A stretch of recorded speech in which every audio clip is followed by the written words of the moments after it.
శ్రీ విష్ణు రూపాయ నమశివాయ. ద్వాపర యుగంలో ధౌమ్యుడు అనే ఒక గురువు గారు ఉండేవారు. ఆయనకి ఉపమన్యు అనే శిష్యుడు ఉండేవాడు. అతను పాపం జడుడు, భేదం రాదు, విపరీతంగా తినేసి నిద్రపోయి దిట్టంగా తయారయ్యేవాడు. అప్పుడు ఒకసారి గురువు గారు పిలిచి, నాయన వెళ్ళి అడవిలో పశువుల్ని మేపుకురా అని చెప్పి పంపించారు.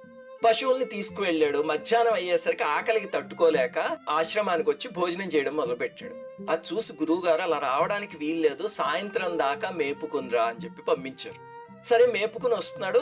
చూస్తే దిట్టంగా ఉన్నాడు. 2 వారాలు చూసి, నువ్వెక్కడ భోజనం చేస్తున్నావు అంటే, పాప అబద్ధం చెప్పకుండా నిజం చెప్పేశాడు. ఏమిటంటే, చుట్టుపక్కల ఊళ్ళల్లో భిక్షాటన చేసుకుని అది తింటున్నాను గురువు గారు, మధ్యాహ్నం చెట్టు కింద పడుకుంటున్నాను అని.